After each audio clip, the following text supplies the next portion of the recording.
नमस्कार। सुधीर चौधरी केपी शर्मा ओली का इंटरव्यू लिए और उसमें क्या हुआ कि सुधीर चौधरी ने 135 करोड़ इंडियन लोगों की नाक कटवा दी। दोस्तों, आपको पता होगा कि सुधीर चौधरी का मुंह बंद करवाना किसी के बस की बात नहीं है, लेकिन केपी शर्मा ओली ने सुधीर चौधरी का मुंह बंद करवा दिया और सुधीर चौधरी वो कुछ नहीं पूछ पाए केपी शर्मा ओली से जो उनको पूछना चाहिए था। हमने एक लिस्ट तैयार की है कि सुधीर चौधरी को केपी शर्मा ओली से क्या क्या पूछना चाहिए था। केपी शर्मा ओली ने सुधीर चौधरी की धज्जियां उड़ा दी और सुधीर चौधरी सही से कोई भी क्वेश्चन नहीं पूछ पाए केपी शर्मा ओली से। अगर सुधीर चौधरी की जगह पे हम होते तो प्रधानमंत्री केपी शर्मा ओली जो हैं वो इंडिया की धज्जियां नहीं उड़ा पाते। हमने इसकी एक लिस्ट तैयार की है कि केपी शर्मा ओली से क्या क्या सवाल पूछने चाहिए थे। इससे पहले आपको ये बता दें कि सुधीर चौधरी जो हैं उनका मुंह बंद कोई नहीं करवा सकता है, यानी उनसे डिबेट करना इतना आसान नहीं है। लेकिन जब मैं लाइव देख रहा था सुधीर चौधरी और केपी शर्मा ओली को, तो उस समय मुझे लग रहा था कि सुधीर चौधरी कहीं ना कहीं प्रेशर में आ चुके हैं। आपने देखा होगा सुधीर चौधरी का मुंह उस समय कैसा था जिस समय इंटरव्यू हो रहा था केपी शर्मा ओली और सुधीर चौधरी के बीच में। लग रहा था सुधीर चौधरी बिल्कुल डरे हुए हैं और सुधीर चौधरी ने केपी शर्मा ओली से वो सब कुछ पूछा जो बेतुका था, यानी वो पूछना ही नहीं चाहिए था। एक तो सबसे पहले सुधीर चौधरी ने पूछा कि हम बड़े भाई हैं। आपको पता है कि नेपाली लोगों को सबसे बुरा लगता है जब इंडिया कहता है कि हम तुम्हारे बड़े भाई हैं। ये सवाल सुधीर चौधरी को पूछना ही नहीं चाहिए था। इस पर कल फिर मैं बात करूंगा, लेकिन अभी आपको मैं ये बताना चाहता हूं कि क्या क्या सवाल पूछने चाहिए थे सुधीर चौधरी को केपी शर्मा ओली से, क्योंकि ये जो इंटरव्यू हुआ ये कोई मायने नहीं रखता है, क्योंकि इसमें इंटरव्यू नाम का कुछ भी नजर नहीं आया। मुझे लगता है कि सुधीर चौधरी जो कि एक अच्छे पत्रकार हैं और उनका मुकाबला करना इतना आसान नहीं है। जब वो केपी शर्मा ओली के सामने पहुंचे तो उनका दिमाग ने काम करना बंद कर दिया और वो सब कुछ पूछ ही नहीं पाए जो केपी शर्मा ओली से पूछना चाहिए था। मैं इसको किसी भी प्रकार का कोई इंटरव्यू नहीं मानता हूं। अगर मैं होता तो ये सवाल पूछता सबसे पहले केपी शर्मा ओली से कि अभी लगभग 10 महीने पहले केपी शर्मा ओली ने कहा था कि काला पानी का नक्शा हम पास नहीं करेंगे। अपनी जनता को केपी शर्मा ओली ने कहा था काला पानी का नक्शा हम पास नहीं करेंगे, हम भूमि ही ले आएंगे, नक्शा पास करके कोई फायदा नहीं। तो केपी शर्मा ओली ने फिर नक्शा किस दबाव में पास किया, जबकि केपी शर्मा ओली पहले कह चुके थे कि हम काला पानी का नक्शा पास नहीं करेंगे, लेकिन उसके तुरंत बाद उन्होंने नक्शा पास कर दिया। तो ये किसके प्रेशर में किया? एक सवाल तो ये पूछते। दूसरा पूछते केपी शर्मा ओली को कि 1996 में जब महाकाली संधि होती है इंडिया और नेपाल के बीच में, तो उस समय उस संधि को करवाने में केपी शर्मा ओली का भी बहुत बड़ा हाथ है। उस समय केपी शर्मा ओली ने स्वीकार किया कि काला पानी भारत का एरिया है। तो अब केपी शर्मा ओली क्यों कह रहे हैं कि काला पानी नेपाल का एरिया है? दोस्तों, शायद आपको पता नहीं होगा, महाकाली जो संधि हुई 1996 में, उस संधि को करवाने में केपी शर्मा ओली का सबसे बड़ा हाथ है और आज वही उस संधि का विरोध कर रहे हैं, उल्लंघन कर रहे हैं। तो उन्होंने 1996 में उस संधि का सपोर्ट क्यों किया?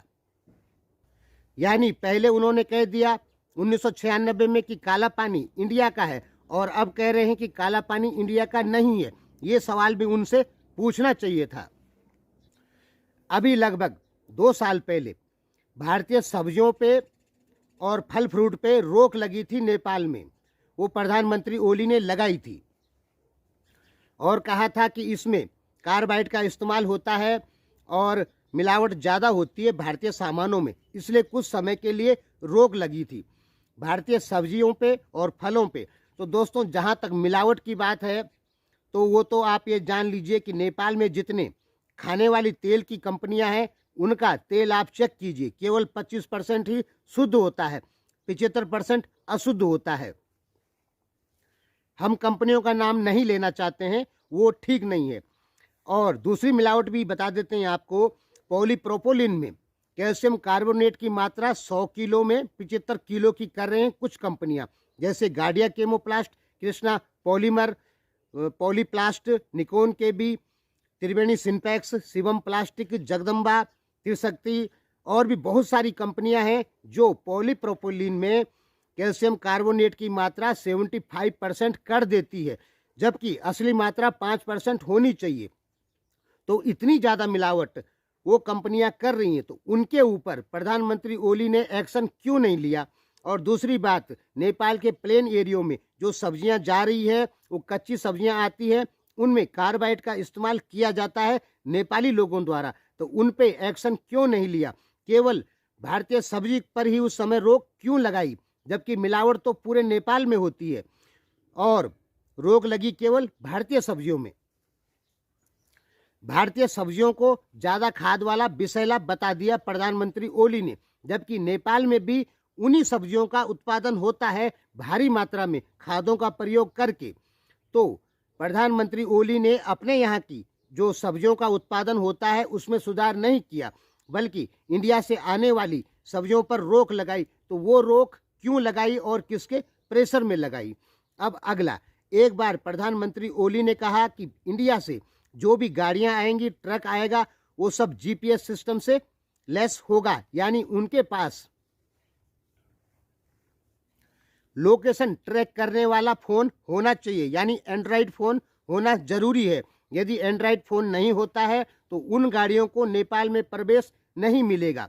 ये भी केपी शर्मा ओली ने कहा, फिर बाद में चुप हो गए इस चीज़ पे, आगे उन्होंने कुछ नहीं किया। तो ये किसके प्रेशर में कहा। अब इसके बाद क्या हुआ कि केपी शर्मा ओली ने पार्टी तोड़ने का एक अध्यादेश ले आए थे अभी 6-7 महीना पहले। इसका मतलब है केपी शर्मा ओली जो हैं वो पहले ही पार्टियों को तोड़ने की तैयारी कर चुके थे, यानी पार्टियों को विभाजन करने की नीति पे केपी शर्मा ओली 8-9 महीने से चल रहे हैं, क्योंकि वो एक अध्यादेश बिल लेकर आए थे संसद में वहाँ के लिए, लेकिन वो पास नहीं हुआ। तो अब केपी शर्मा ओली इल्ज़ाम लगाते हैं माधव कुमार नेपाल और पुष्पकमल दाहाल के ऊपर कि नेपाल कम्युनिस्ट पार्टी को प्रचंड और ये माधव नेपाल फोड़ना चाहते हैं, जबकि नेपाल कम्युनिस्ट पार्टी को प्रधानमंत्री ओली फोड़ना चाहते हैं, क्योंकि वो अध्यादेश लेकर आए थे। तो उनसे पूछना चाहिए था कि प्रचंड के ऊपर और माधव नेपाल के ऊपर क्यों इल्ज़ाम लगाया जा रहा है कि आप पार्टी फोड़ना चाहते हैं। एक सवाल ये भी उनसे पूछना चाहिए था कि एक समय उन्होंने भारतीय टीवी चैनलों पर रोक लगाई, तो उन्होंने किस चैनलों पर रोक लगाई जो हिंदूवादी संगठन का सपोर्ट करते हैं, जो नरेंद्र मोदी का सपोर्ट करते हैं। केवल उन्हीं चैनलों पर रोक लगी थी जो भारत में हिंदुत्व का विरोध करते हैं और प्रधानमंत्री ओली का विरोध करते हैं। उन चैनलों पर रोक क्यों नहीं लगाई प्रधानमंत्री ओली ने। तो उनको पूछना चाहिए था कि आप क्या हिंदू विरोधी हैं, जो आपने हिंदूवादी संगठनों के जो चैनल हैं, यानी जो हिंदुत्व को सपोर्ट करते हैं या मोदी को सपोर्ट करते हैं, उन चैनलों पर ही रोक क्यों लगाई। और एक सवाल पूछना चाहिए था उनको यूरेनियम को लेके। दोस्तों आपको पता है कि नेपाल में यूरेनियम काफ़ी मात्रा में मिला है और बताया जा रहा है कि ये शुद्ध यूरेनियम है, जिसे U-35-36 कहते हैं। तो दोस्तों हुआ क्या कि पिछले साल लगभग 14 महीना पहले रूस के राष्ट्रपति पुतिन को आना था नेपाल यूरेनियम से या यूरेनियम के संबंध में बातचीत करने के लिए, क्योंकि यदि इस समय यूरेनियम को निकालने का काम नेपाल यदि अमेरिका, यूरोपियन यूनियन या चाइना को देता है तो नेपाल में विरोध हो जाएगा, और यदि रूस को देता है तो नेपाल में विरोध नहीं होगा। ठीक है। अब यदि उस समय पुतिन आना चाहते थे नेपाल में और वो बात करना चाहते थे यूरेनियम के संबंध में, क्योंकि पुतिन का विरोध नेपाल में बिल्कुल नहीं होता। अगर ये यूरेनियम का काम जो है वो रूस को दिया जाता तो प्रधानमंत्री ओली ने आगे कोई भी काम इस पर नहीं किया। रूसी राष्ट्रपति को नेपाल में बुलाने के लिए कोई काम नहीं किया, बल्कि इसका विरोध ही किया। उनसे ये पूछना चाहिए था कि आप भविष्य में यूरेनियम निकालने का काम किसको देंगे, अमेरिका को देंगे या यूरोपियन यूनियन को देंगे या चाइना को देंगे। तीसरा, कुछ और उनसे ये पूछना चाहिए था कि मिलेनियम चैलेंज कॉरपोरेशन जो है उसका पूरी नेपाल की जनता विरोध कर रही है। लगभग 50 अरब रुपए नेपाली जनता ने ठोकर मार के हटा दिया। यानी नेपाली जनता ने साफ कह दिया कि हमें अमेरिका का 50 अरब रुपए बिल्कुल नहीं चाहिए। लेकिन प्रधानमंत्री ओली गुपचुप रूप से एमसीसी का समर्थन क्यों कर रहे हैं? अपने मुंह से तो वो कहते नहीं है कि एमसीसी पास होना जरूरी है, क्योंकि वो जानते हैं कि यदि हम एमसीसी के पक्ष में गए तो नेपाली जनता हमारी विरोधी हो जाएगी। इसलिए वो अपने चुने गए मंत्रियों द्वारा, टोप बहादुर राय माझी जैसे मंत्रियों द्वारा बुलवा रहे हैं कि एमसीसी नेपाल के लिए फायदेमंद है। अपना नहीं बोल रहे हैं, क्योंकि उनको मालूम है कि जनता हमारी विरोधी हो जाएगी। लेकिन जिन मंत्रियों को केपी शर्मा ओली ने चुना, वही मंत्री बोल रहे हैं कि एमसीसी हमारे लिए फायदेमंद है। यानी ओली जो हैं वो एमसीसी का गुपचुप रूप से समर्थन कर रहे हैं। तो उनको पूछा जाना चाहिए था कि आप खुलकर एमसीसी का समर्थन क्यों नहीं करते हो, या नेपाल में एमसीसी पास करवाने के पक्ष में हो या नहीं हो। ये सवाल उनसे पूछना चाहिए था सुधीर चौधरी को, क्योंकि एमसीसी जो है वो कहीं ना कहीं भारत के लिए भी नुकसानदायक है और चाइना के लिए भी नुकसानदायक है। और एक सवाल और पूछना चाहिए था। 2016 में केपी ओली शर्मा ने कहा था कि अब हम पेट्रोल खुद निकालेंगे और हमको भारत से या कहीं से पेट्रोल खरीदने की आवश्यकता कम होगी, यानी बहुत ही कम होगी। और इस पर इन्होंने चीन से काफ़ी समझौते भी किए। इन्होंने कहा था कि हम अपनी ज़रूरत का 25-30% तेल पेट्रोल खुद उत्पादन करेंगे 2019 तक। लेकिन अब 2021 आ चुका है, कहाँ किया पेट्रोल का उत्पादन? ये इन्होंने झूठ क्यों बोला? या उत्पादन हुआ है तो उसे जनता की नज़र में दिखाओ। एक सवाल और पूछना चाहिए था कि अभी कुछ महीने पहले केपी शर्मा ओली एक अध्यादेश पास करना चाहते थे। उसके अंतर्गत ये था कि कोई भी विदेशी थिंक टैंक हो या एम्बेसडर हो, नेपाल के किसी भी बड़े नेता से डायरेक्ट नहीं मिल पाएगा, उसको इजाज़त लेनी पड़ेगी। इस बिल का क्या हुआ, ये भी उनसे पूछना चाहिए था। केपी शर्मा ओली कहते हैं कि हम प्रधानमंत्री मोदी के बराबर के प्रधानमंत्री हैं। ठीक है, देशों के प्रधानमंत्री सबका जो सम्मान होता है वो बराबर होता है, ठीक है। लेकिन हम कैसे मान लें कि केपी शर्मा ओली प्रधानमंत्री मोदी के बराबर के प्रधानमंत्री हैं? इसका कारण आप समझिए कि किसी भी भारत या चीन के जो छोटे मोटे नेता नेपाल में आते हैं तो वो फटक से प्रधानमंत्री ओली से मिल लेते हैं। प्रधानमंत्री ओली उनको मिलने का समय पहले ही तय कर लेते हैं। चाइना की जो राजदूत है हाउ यांकी, वो कभी भी घुस जाती है राष्ट्रपति के ऑफिस में, कभी भी घुस जाती है प्रधानमंत्री के ऑफिस में, ठीक है। जबकि चीन के किसी भी राजनयिक को या किसी भी मंत्री को जब वो इंडिया आता है तो आसानी से प्रधानमंत्री मोदी से नहीं मिल पाता है। वो मिलता है अपने समकक्ष लोगों से, प्रधानमंत्री से तो मिलना बहुत मुश्किल है। और चीन के जो एम्बेसडर हैं भारत में, वो इतनी आसानी से भारत के प्रधानमंत्री से नहीं मिल सकते हैं।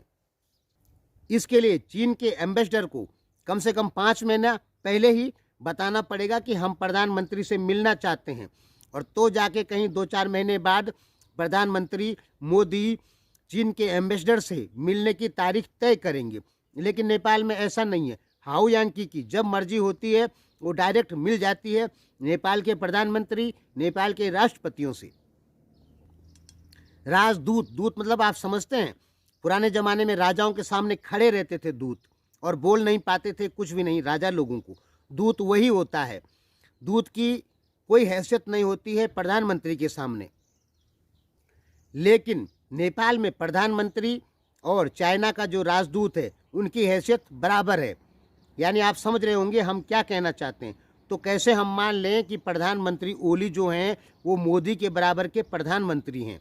उतना पावरफुल होना पड़ा जितना नरेंद्र मोदी हैं। मुझे पता है कि आपको ये बात बहुत गलत लग रही है, लेकिन हमने तो दोस्तों सही कहा, जो सच है वो हमने कह दिया। आपने अपने प्रधानमंत्री को इतना कमज़ोर प्रभावहीन बना रखा है कि उनसे मिलने के लिए कोई भी भारत का छोटा मोटा अधिकारी आराम से मिल लेता है, चीन का कोई भी छोटा मोटा अधिकारी आराम से मिल लेता है, जबकि भारतीय प्रधानमंत्री या शी जिनपिंग से मिलने के लिए इतना आसान नहीं है। दोस्तों, सवालों की लिस्ट बहुत लंबी हो जाएगी, इसलिए इसको यहीं पर बंद करते हैं। लेकिन सुधीर चौधरी जो हैं वो सही से नहीं पूछ पाए कि प्रधानमंत्री ओली से क्या क्या क्वेश्चन पूछने चाहिए थे, उनका इंटरव्यू कैसे लेना चाहिए था। आपको पता होगा कि भारत में कम से कम 40 करोड़ लोग सुधीर चौधरी के सपोर्टर हैं और बहुत सारे लोग सुधीर चौधरी को अपना हीरो मानते हैं, लेकिन हमारा हीरो नेपाल में जाके 0 हो गया। इससे अच्छा होता सुधीर चौधरी केपी शर्मा ओली का इंटरव्यू लेते ही नहीं, क्योंकि उन्होंने कुछ पूछा ही नहीं, कुछ जो ढंग की बातें हैं वो पूछी ही नहीं। धन्यवाद दोस्तों, आगे कल हम इस मुद्दे पर एक और बात करेंगे। इसके बाद ये सीरीज जो है वो खत्म हो जाएगी। इस सीरीज में 3 वीडियो बनेंगे, 2 बन चुके हैं, एक कल बनी है। आप हमारे डिस्क्रिप्शन में चेक कर सकते हैं, वहाँ पे आपको इंटरव्यू वाली वीडियो मिल जाएगी। धन्यवाद।